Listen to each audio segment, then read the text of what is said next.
Сиз биз жашап жаткан бул дүйнө жалган жашоо. Алла субханаху ва таала Кур'анда көптөгөн аяттарда бул дүйнө жашоосунун жалган экендигин айткан. Бул дүйнө жашоосунун убактылуу экендигин, жок болуп кете турган экендигин айтканда. Пайгамбарыбыз саллаллаху алейхи ва саллям дагы берекелүү хадистеринде түрдүү мисалдар менен келтирген. Адамдар бул жашоонун жалган экендигин түшүнсүн дагы, чыныгы жашоого даярдансын деп. Акылдуу инсан ким десе, акылдуу инсан мандана нафсаху. Ал өзүн башкара билген инсан акылдуу дейт. Өзүн контролдогон, жалган жашоого алданбай, чыныгы жашоого мээнет кылган инсан ал акылдуу дейт. Өлгөндөн кийинки жашоосуна даярданса, напси каалоосун багындырса, ал инсан акылдуу. Акылсыз ким десе, вал ажизу ман атба нафсаху хаваха ва таманна аля Аллах. Акылсыз инсан өзү каалагандай жашайт, напси кумардын аркасынан ээрчийт, анан Аллах Таала мени кечирет экен деп үмүт кылат, бул акылы жок инсан дейт. Ошондуктан бардыгыбыз тең, акыл ээлерибиз. Айбандарга Алла акыл берген эмес, адамдарга акыл берген. Ошондуктан Аллах Таала Кур'анда афала тaqilun, афала татадаббарун, афала тасмаун, афала тубсирун. Көрбөйсүңөрбү акыйкатты, укпайсыңарбы? Акылыңарга келбейсиңерби? Ойгонбойсуңарбы? Ойлонбойсуңарбы? Аракет кылбайсыңарбы? Каяка оратасыңар? Фа айна тазхабун, фа анна тусрафун. Каяка бурулуп баратасыңар? Бара турган жериңерди билбейсиңерби? Силерге мен акыл бердим го деп Аллах Таала бир канча ирет бизге эскерткен да.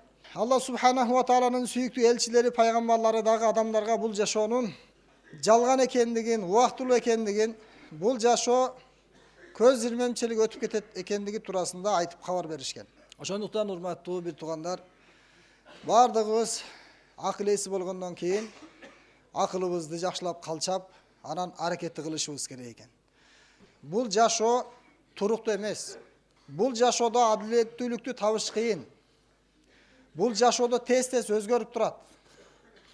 Бүгүн бай болсо эртең кедей болот. Бүгүн күчтүү болсо эртең алсыз болот. Бүгүн жаш болсо эртең кары болот. Бүгүн күн ысык болсо эртең күн суук болот. Бул бир абалда турбайт жашоочу. Ошондуктан жалган. Сулуулугу дагы жалган. Ал жөн эле кооздук. Ал жөн эле жасалга. Ал жөн эле фаршивка. Ал жөн эле сүрөт. Чыныгы жашоо бул жашоо эмес.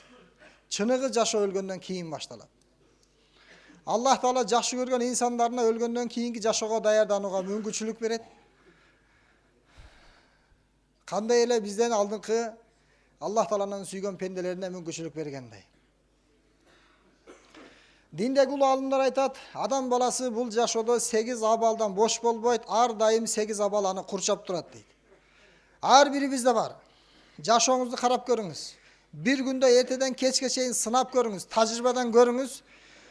Сиз ошол 8 абалды сөзсүз түрдө табасыз. Себеби бул жашоо жалган, ошондуктан өзгөрүп турат. Биринчиси сурурун. Адам баласы кубанат. Аябай кубанып, кубанычы койнуна батпай, баш кийимин ыргытып, секирип, бакырып, адам баласы өтө катуу кубанычка бөлөнгөндө эмне дегенди билбей калат. Жакшы адамдарды кыямат кайымга чейин жакшы деп үлгү кылып койду, жамандарды кыямат кайымга чейин жаман деп үлгү кылып койду. Эмне үчүн? Напсисине эргешкен үчүн жаман болуп кетти. А жанагы биринчиси болсо, напсисин тарбиялап багындырган үчүн ал шарапаттуу болуп кетти да. Бир залым падыша, бул дүйнөдө эле залым деп жатат. Эми кыямат күнү кабырдан тирилгенде жүзү капкара болду тирилет залымдар. Ал зулму зулуматун яумал кыяма. Зулумдук кыямат күнү капкараңгы зулумдукка айланат дейт. Эми ошол залым падыша элдердин бардыгын топтоп кыйнайт экен элдерди. Бир күнү чогултат дагы. Ал яумал яумула яни. Бүгүн бекерчилик күн дейт. Бүгүн кол чаба турган күн, бүгүн эс ала турган күн. Бүгүн деген салтанат күнү деп элдин баарын чогултуп алып, майрамлайт. Ал өзү майрам кылып элдерге жарыялайт. Жанында жубайы бар экен, анан элдердин алдында анын оозуна жүзүмдөрдү жана башка өсүмдүктөрдү салып, Анан бир чоңунак жүзүмдү салган экен. Анан жута коем деп тамагына тыгылып, баягы падышанын майрамы, салтанаты кайгыга айланып кетти да. Жашоодо көрүп атабыз. Бүгүн эле каткырып атканда, эртең эле кайра ыйлап аткан болот. Кошунасы күлүп атат, экинчи кошунасы болсо өкүнүп жатат, ыйлап жатат. Демек инсанды бул абалдар аттап кетпейт, сөзсүз алдыңыздан келет, кубаныч келет. Кубанычта дагы Алланы унутуп калбаңыз. Аллахтын сүйүктүү элчиси айтат: "Аввалу ман юд'a илал жанна яумал кияма, алладина яхмадуна Аллаха фис-сарраи вад-дарра." Кыямат күнү калайыктын ичинен биринчи бейишке чакырылып киргизеле турган инсандар жакшылыкта дагы, жамандыкта дагы Алланы унутпайт дейт. Жамандыкта ар бир инсан эстейт, бирок кубанычта инсандар каплетти калып кетет.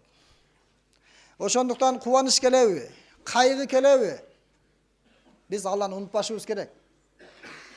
Үчүнчү, төртүнчүсү болсо иштима, ифтирок. Адамдар бул жашоодо бирөөлөргө чогулат, бирөөлөргө жолугат, бирөөлөр менен биригет. Сүйгөнүн табат, шеригин табат. Баланы эңсеген берди Аллах, байлыкты эңсеген берди Аллах, бийликти эңсеген берди Аллах. Бирок ифтирогу да бар экен да. Андан үзүлөт экен бир күнү, ажырайт экен, кааласа каалабаса дагы. Аллах Таала кабар берип атат Куранда. Не деп кабар берип жатат? وَتَرَكْتُمْ مَا خَوَّلْنَاكُمْ وَرَاءَ ظُهُورِكُمْ. Биз силерге бергенде арткы жашоого калтырдыңар, жалган жашоого калтырдыңар, каалабасаңар дагы дейт да. Бул жашоодо эмнеге жетсек, эңсеп, мансапка, мандатка, авторитетке, кадыр-баркка бир күнү алар дагы биздин колубуздан чыгат экен. Бешинчи, алтынчысы үсрүн ва юсрун. Жеңилдик жана кыйынчылык дейт. Ар бир учурда кыйынчылык болбой койбойт. Дарат алсаңыз дагы кыйынчылык болот. Намаз окусаңыз дагы кыйынчылык болот. Куран окусаңыз дагы кыйынчылык болот. Оозуңуз кургайт, чарчайсыз, кыйналасыз. Ошо бойдон эле калып кетпейт. Анан эс ала турган дагы учурлар болот. Рахат учурлар да болот. Жеңилдик дагы болот. Ал эми 7-си менен 8-си бизге үзгүлтүксүз келе турган, бизге жолуга турган сакомун ва сиха. Ден соолук, анан оору. Ар бир инсан ушул жерде олтурган, бүгүн кичине башыңыз ооруганда кыйналасыз, башыңыз жазылганда кадимкидей жеңилдеп каласыз. Бул дайыма сиздин жашооңузду коштоп жүрөт. Ушул абалдардын өзгөрүшү бардыгы бул жашоонун жалган экендигин баяндайт. Ал эми түбөлүктүү бактылуулук акыретте Аллахтын алдында.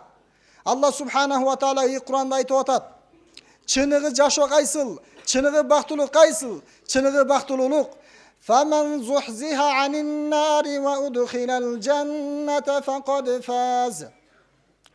Кимде-ким Алланын каарынан кутулса, тозоктон кутулса, бейишке кире кой деп айтылса, чыныгы ийгилик ошол дейт. Эмнеге чыныгы ийгилик?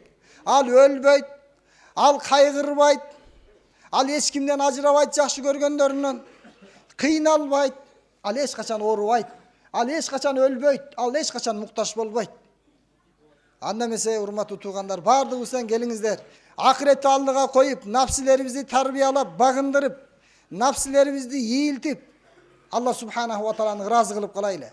Ошондо анан сиз түбөлүктүү кубанычка бөлөнөсүз. Ал ушунчалык түбөлүктүү сыйлык бир жолу денеңиз кычышпайт. Бир дагы жолу уф дебейсиз, куф дебейсиз. Бир дагы жолу сиз кабагыңызды, кашыңызды түйбөйсүз. Аллах бардыгыбызга бул дүйнөдө дагы ошол жанагы келе турган абалдардан жеңил өтүп, жана чыныгы максатты алдыга коюп, түбөлүктүү бактылуулукка бейишке киргенге мүмкүнчүлүк берсин.